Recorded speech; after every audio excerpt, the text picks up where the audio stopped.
Hola oyentes de Radio Sefarad, es un gusto volver a contar con Ricardo López Gotig para seguir hablando de las edades del totalitarismo. ¿Qué tal, Ricardo?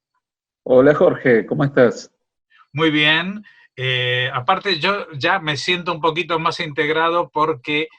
a medida que avanzamos, las historias que referís de algo me suenan, o sea, son todavía de mi infancia, pero por lo menos ya incluso algunas de las fotos ya son en color en la memoria, ¿no? Vamos a hablar de Nikita Khrushchev, que es el sucesor de Stalin al frente de la Unión Soviética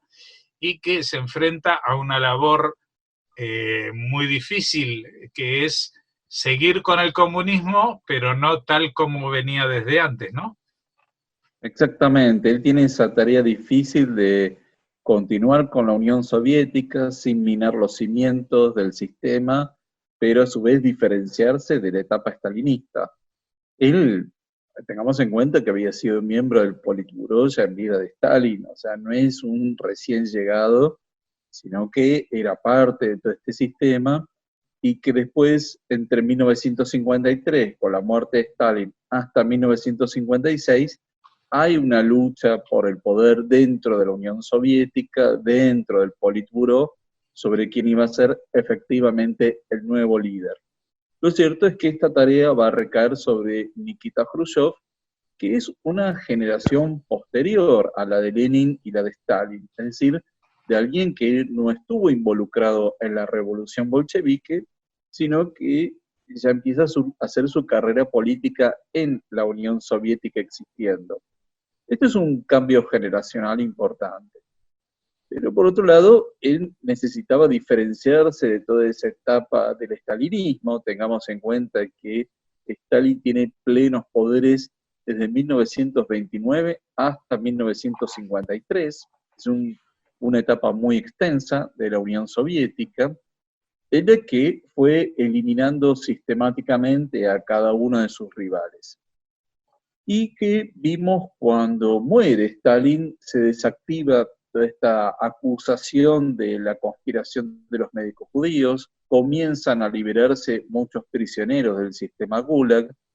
y esto entendía Khrushchev que era necesario legitimarse ante la Unión Soviética y ante el partido como un líder diferente. En ese sentido, vamos a ver que se realiza el 20º Congreso del Partido Comunista Soviético, una circunstancia en la que eran invitados delegados de otros partidos comunistas del mundo, una suerte de cónclave de los partidos comunistas,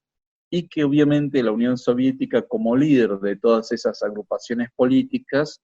hacía este congreso en el cual establecía los lineamientos principales para la Unión Soviética y, en definitiva, también para todos los países satélites y los partidos aliados.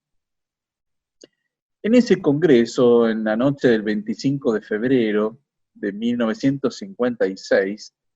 Khrushchev va a convocar a una reunión de carácter secreto, a la cual va a convocar a los delegados y a varias figuras políticas que habían sido damnificadas por el estalinismo, las va a convocar en el Kremlin, y que durante 4 horas va a presentar un informe secreto sobre lo que habían sido los crímenes cometidos por Stalin contra miembros del partido, ¿sí? No en general, sino contra miembros del partido, lo que había sido el culto a la personalidad, lo que había sido la conspiración, esta acusación de la conspiración de los médicos judíos. Es decir, que va a ser un discurso muy fuerte porque empezó a desmoronar muchos temas que habían sido tratados y, digamos, durante toda la etapa estalinista, que formaban parte del núcleo esencial del estalinismo y que ahora empezaban a ponerse a la luz. Esto que eh, evidentemente causa una enorme conmoción en el círculo más cercano de Khrushchev, comienza a difundirse como un informe secreto que no podía ser divulgado, pero como todo secreto, cuando se comparte entre dos personas, empieza a difundirse. Y más si decimos que es secreto. Es decir, que todos lo empiezan a difundir diciendo, mirá que es un secreto. Esto empieza a difundirse rápidamente. Ya en marzo decía 10 días después, ya el 5 de marzo empieza a difundirse entre, digamos, otras entidades del Partido Comunista Soviético en Europa Oriental, se da a conocer cada vez más y de hecho en junio ya es publicado por New York Times, Le Monde, es decir, ya llega a la prensa occidental y de hecho lo que va a ocurrir es que justamente los organismos de inteligencia de Estados Unidos, ¿no? A través de esos canales de comunicación clandestinos de los cuales ya hemos hablado, empiezan también a difundir el contenido de este informe secreto entre la población de Europa Oriental. Esto va a tener una enorme repercusión porque, primero, obviamente muchos países aliados a la Unión Soviética van a ver esto como una crítica no solo a Stalin, sino a todo el sistema. Y vamos a ver que esto va a tener repercusiones en Polonia, en Hungría, 1956, y que va a causar un paulatino alejamiento de Mao con respecto a la Unión Soviética. Khrushchev va a empezar a ser cuestionado como una persona de carácter revisionista, es decir, que quería desmantelar el viejo estalinismo y que lo que estaba haciendo era revisar, pero no continuar con el proceso revolucionario. En inmediato no va a tener repercusiones tan importantes, es decir, ya estaban empezando a ser liberados los prisioneros del sistema Gulag antes de este informe. Por ejemplo, Polina Semchushina, la mujer de Molotov, va a ser liberada antes de la difusión de este informe, así como muchos otros prisioneros. Era una forma de legitimar esta crítica al estalinismo, y de hecho Stalin va a seguir siendo una figura importante en la referencia de la Unión Soviética, pero lentamente vamos a ver que en los años 50 y sobre todo los años 60 se va a empezar a retirar toda la iconografía que tenía que ver con Stalin, no solo en la Unión Soviética, sino también en Europa Oriental. Es decir, que las estatuas y los retratos de Stalin, que estaban omnipresentes en la Unión Soviética, lentamente van a empezar a ser retirados y Stalin va a dejar de ser considerado esa figura infalible e intocable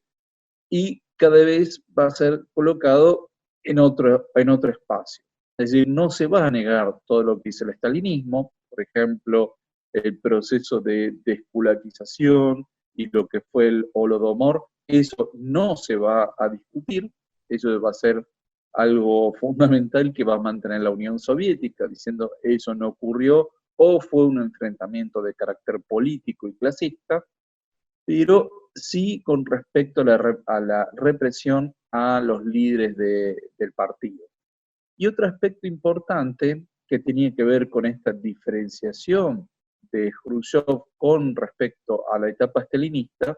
es que ya no vamos a encontrar esos juicios masivos, esos tribunales de ambiente histérico y ejecuciones inmediatas, como ocurría en la etapa stalinista, sino que con Khrushchev y sobre todo con Brezhnev vamos a ver que la represión empieza a tomar otro carácter. ¿Por qué? Por un lado, ya son generaciones acostumbradas que han naturalizado una serie de mecanismos de autocensura. Y por otro lado, lo que vamos a ver es que se va a entrar lentamente en una etapa en la que muchos autores disidentes consideran el autototalitarismo, es decir, las mismas personas comienzan a callarse y a tener una serie de hábitos de no hablar directamente, sino en forma, con muchos eufemismos, una forma indirecta para hacer críticas al sistema, o bien estar en las dos esferas, la de la colaboración y la resistencia pasiva. De modo que este informe de Nikita Khrushchev va a tener una conmoción enorme dentro de la Unión Soviética y sus países aliados, porque era poner en cuestión a uno de los principales emblemas de la Unión Soviética, como era la del camarada Stalin. Pues muy interesante lo que nos anuncias y también lo que sugieres, porque seguramente estará presente en próximas entregas, este reflejo que tuvo esta autocrítica en países satélites como en Hungría, que